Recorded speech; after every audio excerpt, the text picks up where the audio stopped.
ఇప్పుడు ఈ క్షణం దేశంలో 86,464 మంది ట్రాన్స్ప్లాంటేషన్ కోసం వెయిటింగ్ లిస్ట్లో మన దేశంలో ఉండే నోటో రిజిస్ట్రీ ప్రకారం వెయిట్ చేస్తున్నారు. ఇది అఫీషియల్ లెక్కల ప్రకారం. అంటే మినిమం 3 లక్షల మందికి ఆర్గాన్ ట్రాన్స్ప్లాంటేషన్ అంటే అవయవాలు అవసరమై ఉన్నాయి.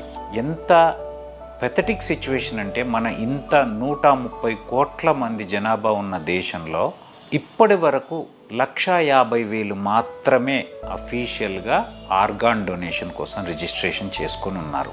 అంటే మన వైపు నుంచి సమ్మతం ఇస్తే నాకేమైనా జరిగినప్పుడు నా అవయవాలను మీరు వాడుకోవచ్చు అనే సమ్మతం ఇవ్వడాన్ని ఆర్గాన్ డొనేషన్ అంటారు. దీంట్లో 3 స్టెప్స్ ఉంటాయి. ఫస్ట్ మనం అర్థం చేసుకొని ఆర్గాన్ డొనేషన్కి రిజిస్ట్రేషన్ చేసుకుంటే ఏదైనా జరిగినప్పుడు మన డొనేషన్ అనేది ఈజీగా జరుగుతుంది. అప్పుడు మన అవయవాలు ఒక్క వ్యక్తి నుంచి తీసిన అవయవాలు 8 మందికి ఉపయోగపడతాయి.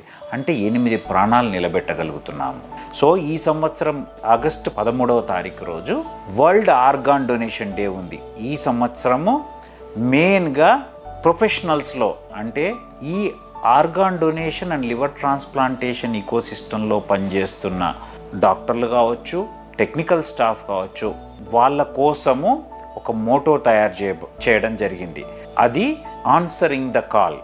ఆన్సరింగ్ ద కాల్ అంటే వాళ్ళు తీసుకునే ఒక్క కాల్ ఏదైతే ఉందో, ఒక ఆన్సర్ చేసిన ఒక కాల్ ఏదైతే ఉందో 8 మంది జీవితాలని మారుస్తుంది. వాళ్ళ మాట ఏదైతే ఉందో ఎవరైతే బ్రెయిన్ డెడ్ వల్ల చనిపోయిన పెద్ద ఫ్యామిలీకి ధైర్యాన్ని ఇస్తుంది. అంతేకాకుండా ఆర్గాన్ తీసుకుంటున్న వాళ్ళ జీవితానికి ఎంతో సాంత్వన ఇస్తుంది. దానికోసము దేశవ్యాప్తంగా ఆర్గాన్ డొనేషన్ డ్రైవ్స్ అప్పుడే కాకుండా మిగతా రోజుల్లో కూడా చేస్తున్నాము. సో తప్పకుండా మీరు మన రాష్ట్రంలో అయితే జీవన్ దాన్, అదే కాకుండా మేము టీమ్ విమ్లాకర్ ఫౌండేషన్ ద్వారా కూడా ఆర్గాన్ డొనేషన్ డ్రైవ్స్ చేస్తున్నాము.